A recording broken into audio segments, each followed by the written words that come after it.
My name is Jack. Today, I've come to tell you a heartwarming story about me and my daughter. My daughter is just so darn cute, it's guaranteed to be a story full of tears and laughter. Or so it seems, but it's actually the tale of a 40-something guy's trials and tribulations. Well, it's true that my daughter is the cutest thing ever, so I ain't lying. I was a workaholic in my 40s, climbing the corporate ladder. Before I knew it, I was hurtling down the path of eternal bachelorhood. Panicking as my single buddies started disappearing, I rushed to join a speed dating event. That's where I met my future wife. We hit it off and tied the knot a year later.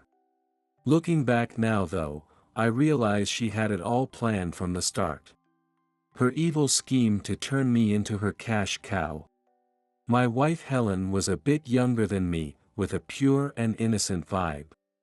But man, she turned out to be a real villain. Right off the bat, she asked about my income and savings, grilling me about my job like it was a job interview.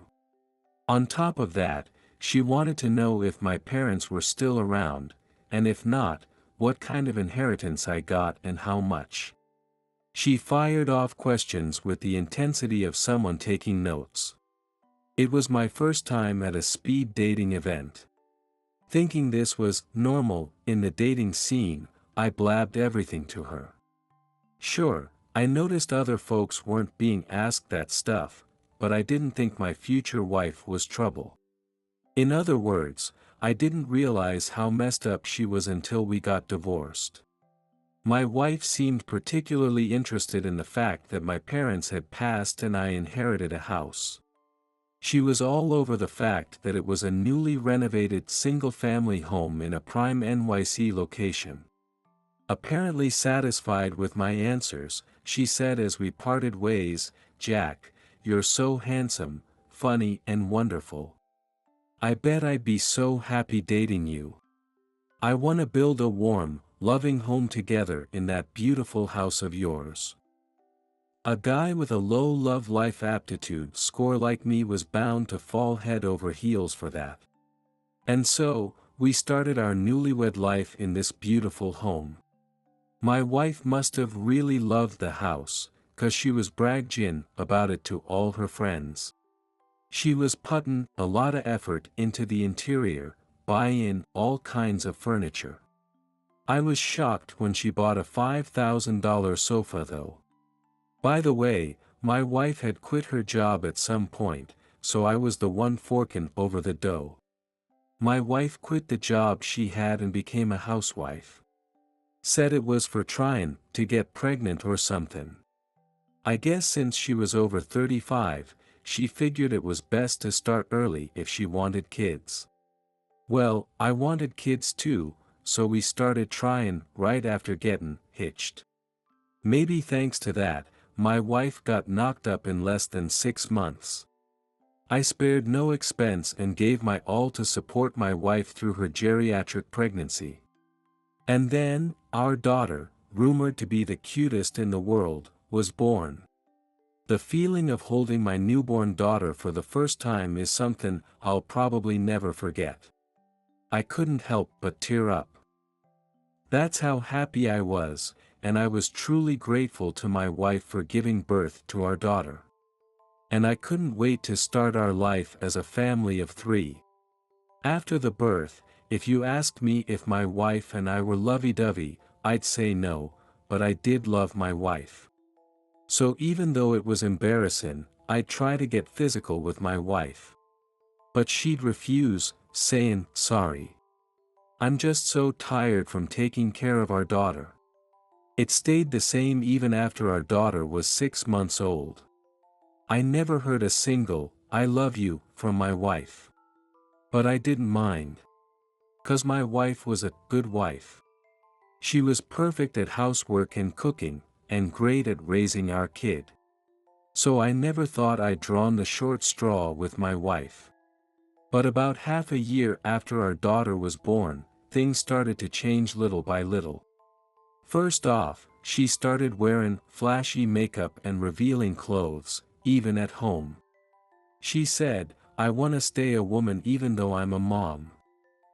For a sec I thought it was for me, but I guess not. She only dressed like a gal, not the modest style I like. That was the first thing that felt off. And the second was the crazy amount of stuff she ordered for delivery. The boxes kept piling up day by day, and when I checked, she was ordering stuff every single day. Every day. What are you ordering so much of? Can't you just buy it at the supermarket? It's not that, but it's not so easy to go out with a kid. And I need all these to raise our daughter. Aha. What? Is that a problem? No, course not. I hurriedly denied it, but there was one thing on my mind. Yup, the third thing that felt off. My wife would say, because of the kid dash, but lately it felt like she was half-assing the childcare. Like not responding when our daughter cried, or leaving the baths and putting her to bed all to me. And my wife would just stare at her phone the whole time, grinning about who knows what. I think it's only natural for me to help with childcare too, but my wife was starting to slack off 'cause of that. When I was home, she wouldn't lift a finger and just leave the housework and childcare to play on her phone. You'd think she'd do it when she was alone, but nope, she'd wait till I got home to start. There were times I'd get back from work to our daughter crying her head off and her diaper not changed at all. I'd scold my wife, but nothing would change. I had no choice but to come home once during my break or ask my mom for help sometimes. As this kinda life went on, I got a bad feeling. I got worried she might be cheating, so just in case, I hired a PI to investigate. Please don't let it be true. But my prayers weren't answered, and the cheating was confirmed. They identified the guy she was cheating with in the first investigation. The guy was a delivery man in his 20s named Tyler. The reason she was ordering so much stuff was all to meet this dude. When Tyler came to deliver a package, for some reason he'd come inside the house. After staying for over an hour, they'd kiss goodbye at the front door, leaving it wide open. I saw the photos, and my wife had her arms around him too. I went cold in an instant. So with that, all that was left was to gather more evidence and send my wife to hell. With my mental switch fully flipped, I was actually excited to see how this mess would turn out and requested a second investigation. The second investigation was a week after the first one. But before that, my dumbass wife pulled some crazy shit. To put it bluntly, when I got home that day, my wife was gone and only my daughter was there, chained up. The chain on my crying daughter's ankle was tied to the crib post. Seeing that unbelievable scene, for a sec I thought a burglar broke in. The blood drained from my head in an instant. Luckily, I could force it off without a key, so I rushed to save my daughter. While comforting my still crying daughter, I searched for my wife. I was genuinely worried she might have collapsed somewhere. But there were no signs of a break-in, and no collapsed wife to be found. I hurriedly called my wife. And she reacted with surprise. Hello. What is it, Jack? What's up? I heard my wife's carefree voice. Dumbfounded, I asked my wife. Where the hell are you now? Oh, I'm on a trip to Hawaii with my friends. Hawaii. Yeah. Wait, did I not tell you? It's a gift for giving birth. I'm planning to stay for 2 weeks. I just left the airport, about to go get some ice cream now. I never heard a word about her going on a trip. Suppressing my rising anger, I asked the thing I was most concerned about. I turned on the voice recorder just in case. My mind was surprisingly clear from sheer rage. Our daughter is chained up, what's that about? Dunno. Maybe she chained herself up. My wife laughed. Huh? No way. She is still a baby. My voice got louder without thinking. My daughter in my arms got startled and let out a loud cry. Then maybe I did it. Well, I don't remember, so it's the same as not doing it, right? You. Can you really say that after hearing our daughter cry? Ugh, shut up. I'm about to enjoy my fun Hawaii trip. Talking to you is killing my vibe, so I'm hanging up. With that, she hung up, and my anger reached its peak. She thought I didn't know anything. If she's gonna act like that, I've got plans of my own. And so, I resolved to get revenge that would make my wife suffer to death. While soothing my daughter, I thought about how to make that bitch regret the most. As a result, I decided to sell the house she was most interested in. After putting my daughter to bed, I got to work right away. This house was the precious house I inherited from my parents, but even that thought seemed trivial now. Thanks to the prime NYC location, a buyer showed up quick, so I arranged the demolition. My daughter and I moved to an apartment in the next city over and started our new life. I was anxious my wife might come back partway through, but a hurricane hit Hawaii and delayed her return by quite a bit. The hurricane really came through for me, I had to laugh. Sorry, Jack. Looks like I'll be late coming back 'cause of the hurricane. Is our daughter okay without me? Does she miss me? My wife called too. Oh yeah, totally fine. She's smilin' and drinkin' the formula I made her. What about you, Jack? You must be lonely without your loving wife, right? Nah, our daughter's so cute. I'm good. Then, I've decided to enjoy my Hawaii trip a few more days. Yeah, have fun. And that's how the convo ended. The trip was on my card, but I made sure to charge her later, so no problem. And so my wife came home nearly a month later. The demolition had already started. Coming back from Hawaii, she must have been shocked to see our house being demolished. She called me over and over trying to figure out what was going on, but I gloriously ignored her. I kept ignoring her until the house was reduced to an empty lot. And when my house was nice and gone, I finally picked up my wife's call. Hello. Jack. Is that you? How could you demolish our house without telling me? Why did you dash? Now, calm down. I can't calm down. My wife's shrill voice pierced my ears. Imagining my wife panicking, I couldn't stop laughing. Why is my house gone? It was you, Jack, wasn't it? Why'd you go and do that on your own? Why? That house was mine. Whether I sell it or do whatever with it, what's it matter to you? It matters. That house was my house. It was my precious home. Nah, that's just you saying whatever you want. Shut up, shut up.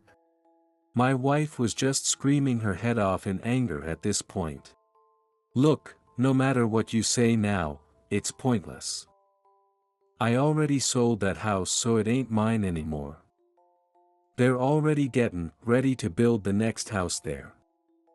It's too late no matter what you say now. That's so cruel, Jack. I really can't believe this. This is abuse. I'm gonna sue you for alimony. Alimony? What a coincidence, I sued you too. I just had the divorce papers and a certified letter sent to your parents' place. The alimony I'm claiming is written in there nice and clear, so take a look later. For now, cough up $30,000 by the deadline. Wait a sec. Why are you claiming alimony from me, Jack? I sighed at my wife playing dumb and said, "Why? 'Cause you cheated. With that delivery guy Tyler, right? Course I sued him for alimony too, so don't you worry." Huh, how do you know about that? You thought I didn't know anything and did whatever the hell you wanted. Spent money as you pleased, and even had an affair in my own damn house. Heard you went on this trip with Tyler too. The PI tailed you for me. I got a shit ton of lovey-dovey pics of you too. No way. Course I'm partly to blame for not calling you out on it. But you know, people got their limits. I'm sorry, but I can't live with someone who chains up a kid. I can't live with you anymore. We're getting divorced. What? I ain't losing a single penny in alimony. You better pay up by the due date. Even over the phone, I could hear the despair in my wife's voice at my declaration. Wait, divorce. I'm a housewife. I barely have any savings, how am I supposed to live now? I have credit card payments due next month too. Like I care. You're a grown-ass adult. Figure it out yourself. And those credit card payments are for your makeup and clothes and shit, right? Don't try to pay it with someone else's money. My wife let out a groan that was barely a voice. But then, as if my wife thought of a way to turn things around, her voice suddenly got louder. That's right, what about our daughter? Huh? I know it's hard for the father to get custody. You love our daughter so much, don't you, Jack? You okay with that? Never being able to see the daughter you love so much. If I get custody, I'll make sure you never see her again. My wife suddenly started screaming in a triumphant voice. Exasperated by my loud wife, I revealed another truth to her. First of all, visitation can't be decided just by you. You know it's hard for the father to get custody, but you don't know that, huh? What? And I'm getting custody. That's already set in stone. Huh, why? The fact that our daughter was chained up, that you left her to go to Hawaii. I reported all of this to CPS. Child Protective Services. I told them about how things usually are too. Neglecting our daughter's care. And this incident. The CPS people were appalled. What's that supposed to mean, making me out to be the bad guy? Reporting to CPS, as if I'm neglecting our child. What you did was straight up child neglect. No way in hell they'd give custody to someone like that. Me, neglecting our child. Wait, that sounds terrible. It's good to leave kids alone a bit. It's just a parenting style. Don't make me out to be a villain. Even if you think that way, the world doesn't. The CPS people said they want to talk to you when you get back. They'll probably contact you, so you better answer the phone obediently. No way. It's only natural. What you did was borderline criminal. Anyway, I got a lawyer too. I'm divorcing you and I'm raising our daughter. That's final. And I told your parents about this too. What? Your dad and mom were furious. I think they said they're cutting ties with you. You better not think you have any allies left. Oh wait, you got Tyler, my bad. Anyway, don't think about asking your parents for help. What the hell is that? That's impossible, no way. I'm not paying $30,000, no way. Then we're going to court. Court. I'm totally fine with going to court. What about you? You gonna go to court? No, please, Jack.